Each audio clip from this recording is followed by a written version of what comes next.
that was the goal, y'all, to hashtag use it up.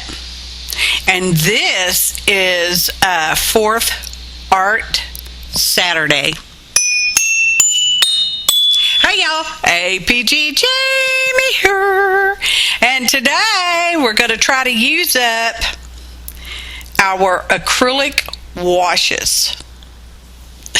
That was the intention. Did we succeed? We'll have to wait a little while and find out. So what I've got is regular copy weight paper, you know, just regular paper you run through the printer to print your letters or your whatever's on.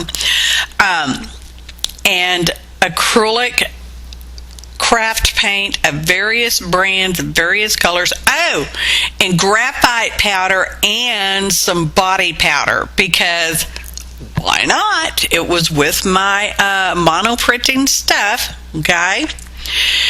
So, you know, when you're using craft paint out of the little bottles like that, you end up with a little bit kind of like on the sides inside the bottle and down in the bottom of the bottle that you just can't quite get out. And sometimes it's that snotty boogery stuff too, because it's old, and it happens to all of us, some of us more than others. That's the stuff we're going to use. Now, I've talked about this before, I believe also on another 4th Art Saturday, but I'm not going to, don't hold me to that, okay? Anyway, that stuff that's in the bottom of the bottle, that sludgy stuff, don't throw it away, okay? Seriously. Get every half penny you can out of the product you purchased, all right? So you take and you add some water to it. Now, I personally use distilled water on account of it's not living water. Therefore, it does not, should not have bacteria or anything that's going to create mold. Okay? Because you don't want that in your craft paint. Really, you don't. So I put some in the bottle. How much, you say? Yeah, about that much. Not even halfway, depending on how much sludge you have in it. And you shake it up really, really, really, really good. Okay? Now, if you want to, because water will dilute down the acrylic medium and make it, could possibly make the craft paint flake off, not paper. I don't think it ever flakes off paper. Anyway, you know, if you use it on a substrate of wood or canvas or a 3D item or something like that. So in that case, you might want to add just a little bit of fluid matte medium, just a tiny bit. Otherwise, make it as thick or as thin as you want, and when you add the water to it, be sure to shake it, shake it, shake it, shake it every time you use it, okay? Because now it's diluted, okay? It's thin. The viscosity, that's what it's called. Viscosity is how thin or thick your stuff is, your medium is, okay? And I'm using it on a Gelli Arts printing plate, and that is a trademarked thing. Anyway, mono printing plate, permanent jelly plate. I'm just sprinkle it on there, just sprinkle, sprinkle, sprinkle in whatever colors, and I'm doing double-sided papers. My computer, I would putting my wet papers, because they get pretty wet because this is wash, so it's thin stuff, over on my keyboard, and every once in a while it would push the off button on my recording, so there's lost footage here and there, but you know, you can't hardly tell because you're mono printing. So I'm just sprinkling it on there. I am not using a brayer, all right? And when I lay the paper on there, I just kind of top it on there, just real lightly pat it on there, not top, pat it, because I don't want to squish it all up and change the watery color pattern. I just want to tap it on there, and then I come back and tap it a little harder and a little firmer, and sometimes I will do one side and flip it over and look at it, and some of that paint gets on the other side, and that's just kind of how it went with this. So That's what we're doing. We're using up our washes. Using them up, y'all. I had probably 15 bottles. Let's just say 15 bottles. I didn't count, and I invite you not to count as well. It's going to take a while. Oh, this is this fourth Art Saturday is put together by the APG. There will be a link to her channel in the description box, and hopefully in the upper right hand corner as well. And I will also put the playlist of other fourth Art Saturday videos I have participated in. And search the hashtag, because that's hashtag fourth Art Saturday, on account of there are other people doing this hop. Oh, it's a hop, y'all. That's where you visit one channel, and from there you click the link and go to the next, and so on and so forth till you get back to me. And those said links are in the description box below the video, along with a sort of list of ingredients used for this project and a little Halloweenism information. Read it. So we're just going back and forth, and the papers dry between using them. And what that meant was sometimes I had to walk away, go have lunch, mow the yard, watch a movie, get the heat gun or the blow dryer. Do never use a heat gun on your mono printing plate, okay? Blow dryer on cool only. And we're using various colors, and sometimes they're friendly and sometimes they're not so friendly, okay? But that's just how it went this session.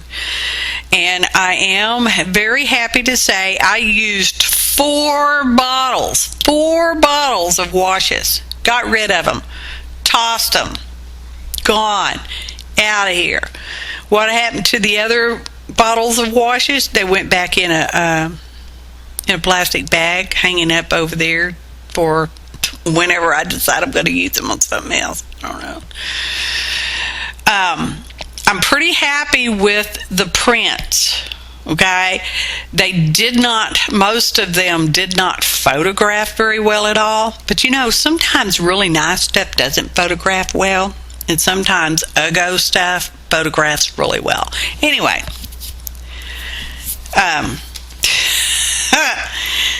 yeah, I like them though. If I didn't like them, I just kept printing on them, because once it got to the point I liked it, I didn't print on it anymore. Okay, I'm just waving my hand over it because I wanted to hurry up and dry so I can, do something else. So we're just going along, and we're using graphite powder. And I want to say, if you use this, don't scrub back and forth on your monoplate, okay, because it is granular substance. Likewise with the body powder, don't do that. And also wear a mask, a dust mask, mask up for this project, okay? Just like if you use at the grocery store, let's say, because you don't want to be breathing those powders. All right, I mean it. Don't breathe them. Don't use them in a room with a fan, because they could blow away, because it's powder, y'all. You don't want it in your lungs. But anyway, I used 4 bottles, and that made me really happy. I wished I'd have used more, but frankly, I got tired. Because it happens. Because you gotta you do your printing, and because it's a wash on copy-weight paper, they get pretty wet. It's almost like doing when you stain papers, y'all. So you gotta let it dry, because if you don't let it dry, you get really, you could tear your edges and put holes in it and all that kind of stuff. So be careful with that. And we're just sprinkling on the washes. Okay. Could you sprinkle washes on top of other paint that you've already applied to the monoplate? Absolutely. You won't be able to apply a thicker paint on top of the thinner stuff. It doesn't work. Just like oil paint, it's doesn't work that way. You have to put thinner on top. It's like putting watercolor paint on top of something, right? Because if you put something on top of watercolor paint, it's going to wipe it off, mostly, sort of.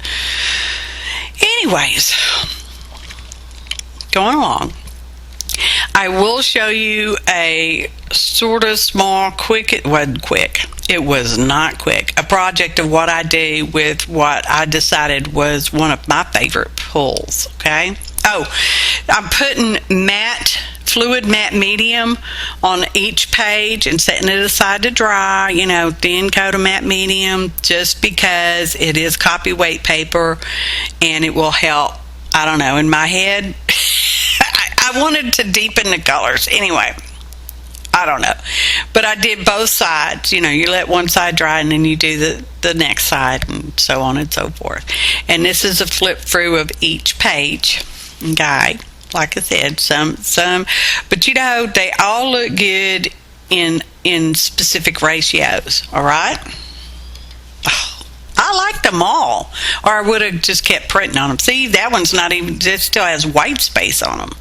So that one was my favorite, and we're going to use it for a little project, all right? Be sure to read the description box below, and that information will even be below the links for the hop, all right?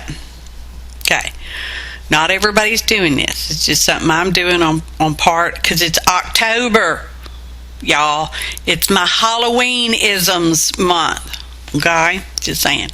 So that's just a piece of scrap cardstock. I cut down to 3.5 inches wide because I'm going to make a set of ATCs, and a set of ATCs for me is 3.